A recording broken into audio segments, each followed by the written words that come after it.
whole thing about how freelancers have to be flexible with their schedules. The last few days has been a big lesson in that concept for me. Basically what happened is that, as I've been talking about in the last couple of weeks, the project I'm working on right now, the ghostwriting project I have with a client, is a draft of a book that is supposed to be 55,000 words. Now, when this client when we were first discussing it, and she first sent me the she was asking for a quote, her range was 55 to 65,000 words, and she wasn't sure on which side it would end up. And we locked the collaboration in, and I set my rate based on 55,000 words. Well, as we developed the outline and the outline kind of grew, I started to wonder a little bit early on, but really about halfway through the draft, I was like, 55 isn't gonna cut it. And as you know, if you watched last week's vlog, I had intended on finishing this draft last week. Well, I did hit 55,000 words, but there were still 7 chapters left to go, including like the 2 scenes building up to the big kind of climactic battle scene. This is an epic fantasy, and like 2 scenes of kind of denouement. Yeah, not gonna be a 55,000 word book, obviously. So the first thing I did was I contacted the client to let them know, hey, this is going to go longer than 55,000 words. And I gave them an option. This book is a sequel to a book I ghost wrote for them last year. So we've been working together for a while, and that book is already published, and this client self-publishes, and actually book 1 does really well in paperback sales, which is really cool. What I know that means though is that changing the word count, increasing the word count for my client is also going to increase the cost of printing, potentially significantly. I don't know. I've never been on that end of it, but I know that she is paying to have it printed, and that the longer the book, the more it's going to cost. So I told her that regardless of what happens when I finish this first draft, I was planning on giving it a full editorial pass before sending it over to her. And I said, if you want it to be a 55,000 word book, we can work together on figuring out what to cut to trim it down to that length. Or, you know, it could be this length, and we'll just add that into our collaboration. What do you think? And she wants me to take up as many words as I need to in order to tell the story that we have in the outline, you know, without cutting anything. So that meant I had to plan on working on her book more this week, which of course I had already scheduled full of other client stuff, and that meant just shuffling everything around.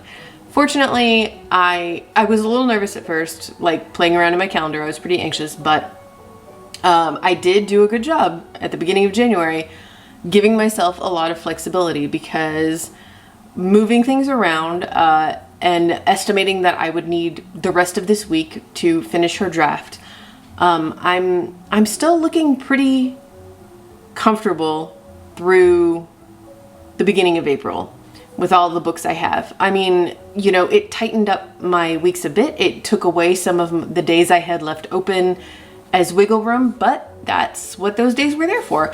So I guess the bottom line is, you know, I still have a very full schedule, but I am not in panic mode because this client's book is going to be an extra 10,000 words than what I had intended. And, you know, there have been times in the past where I have booked myself so tightly that this would have sent me into a tailspin. So big relief there. A good lesson in the importance of flexibility in your schedules. And now let's talk about some of your questions on freelancing life for this week.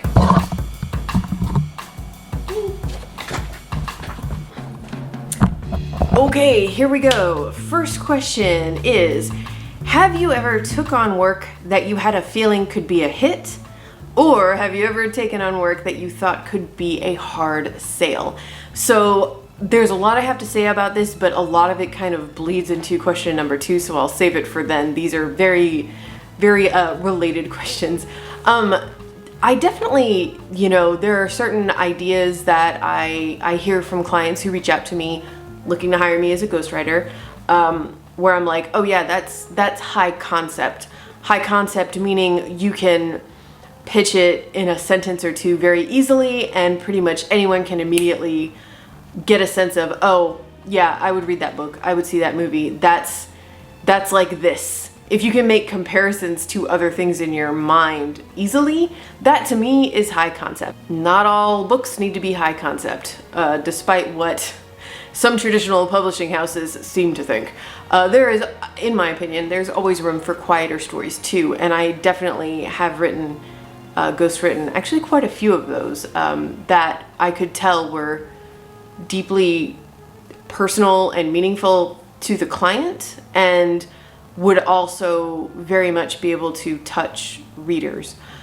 So I feel like I'm kind of skirting around the question here. If clients ask my advice, and like if they know I'm a published author and they just want my advice as someone who has worked in the industry, I will happily give it to them. If I think something is going to be a hard sell, I have never flat out said, this is gonna be a hard sell, because I don't want to discourage anyone, and just because something might be a hard sell doesn't mean it's an impossible sell. I don't think anything is an impossible sell, you know?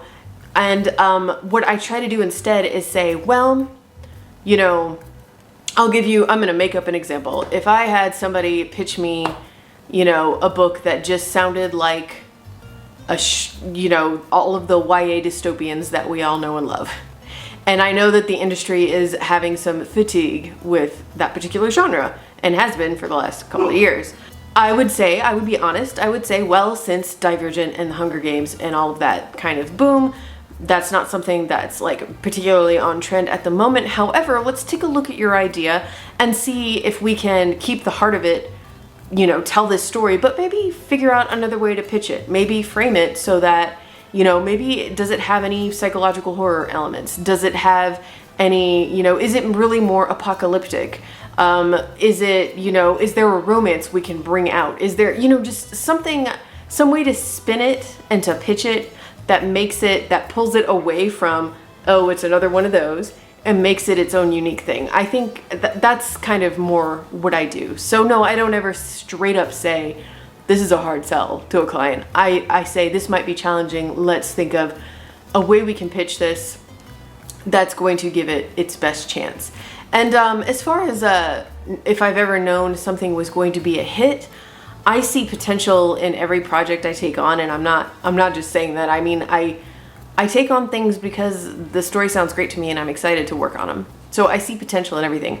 I don't know what a hit is going to be, frankly.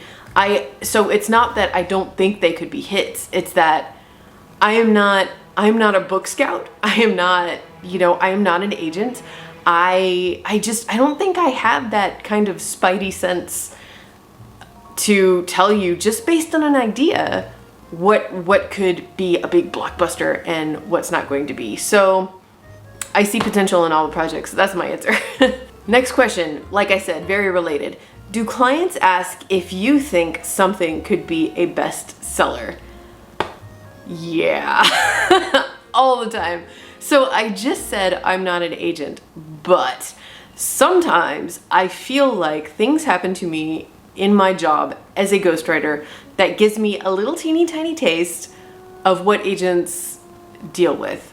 When I, for example, get a request for a quote from a potential client and they're essentially pitching me their idea. And in a lot of ways, it's like getting a query letter. And I very frequently have people include in their pitch that this is clearly a blockbuster idea, and publishers would fall all over themselves for it, and basically implying that if I don't see that, I'm kind of an idiot. And I know agents get a lot of queries like that.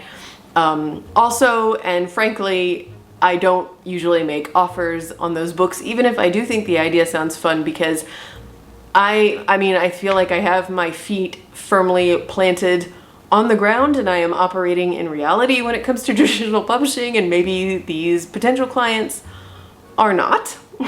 Nothing is a guaranteed hit. And frankly, it's my way of wanting to kind of cover my own butt because if they think that this idea is a guaranteed blockbuster and then they pay me to write it and then it's not a blockbuster, they're gonna blame me. And that's, I don't want to get involved with anything like that. I am always, if I have, well, regardless of whether my clients are pursuing traditional or self-publishing, if they ask me about stuff like this, I am very honest with them. Publishing is finicky. I don't care if we're talking about self-publishing or traditional publishing. It's very finicky, and we can work as hard as we can, and we can put money into marketing and just do the best we can for a book.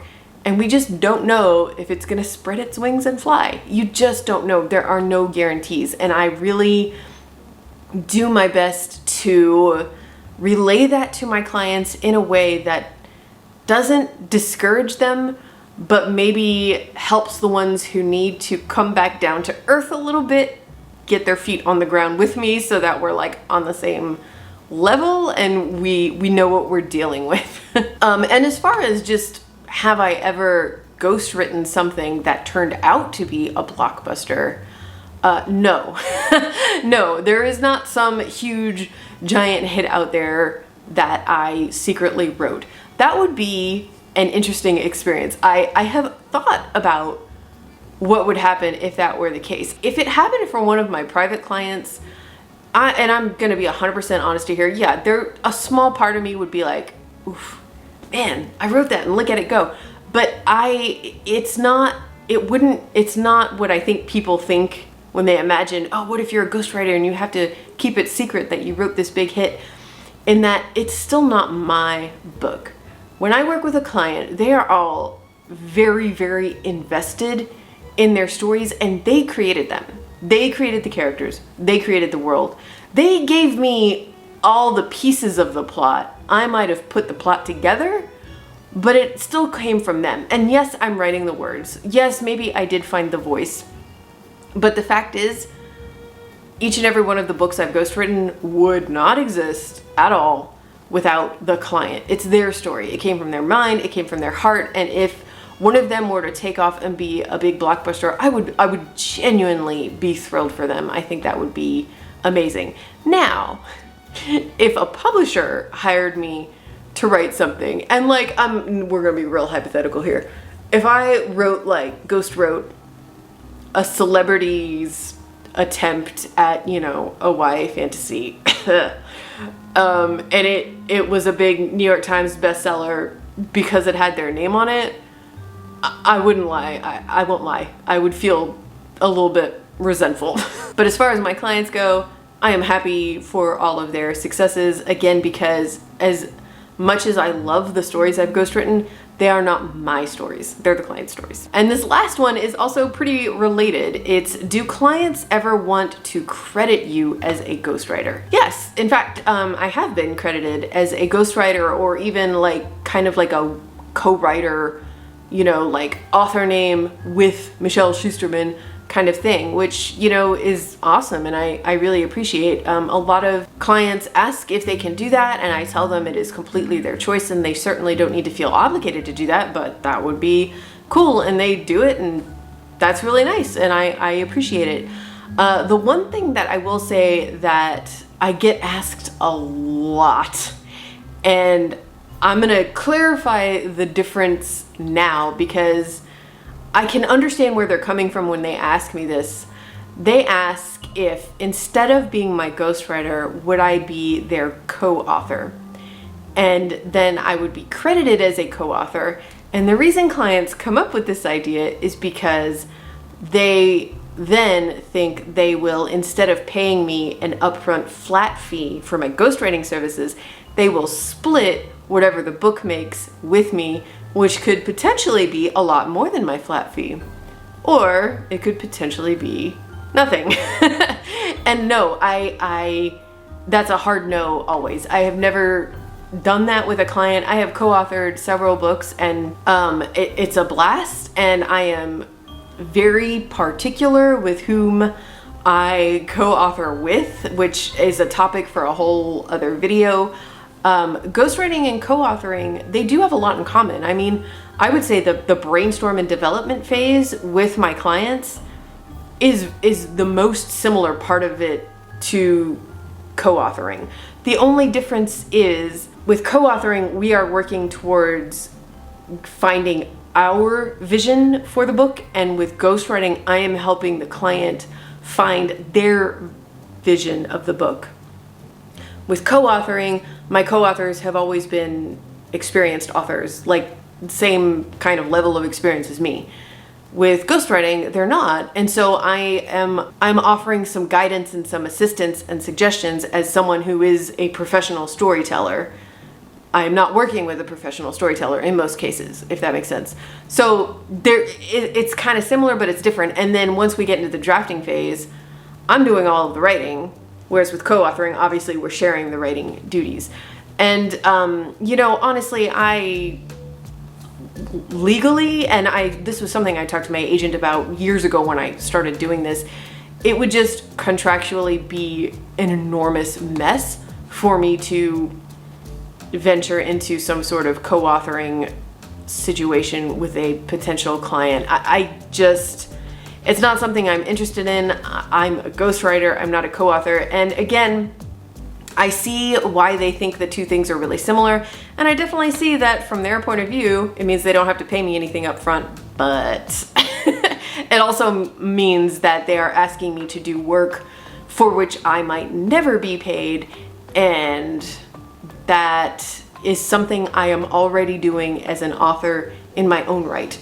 Currently writing a novel that may or may not ever be published, and in the last couple of years, I've written quite a few novels that have not been published. So that's that world for me. Ghostwriting is to pay my bills. So a hard pass on the co-authoring. Again, I always appreciate the sentiment and I understand where they're coming from, but nope, I'm a ghostwriter, different thing. So that's gonna be it for this video. Again, I'm really loving all the questions you guys are asking me, and I've been going through and checking in on these videos and adding them to my list. So if you've got more, I've still got a lot more to work through, but if you have more questions, drop them in the comments below. Hope you guys have a great week, and I will see you next week with more videos. Bye.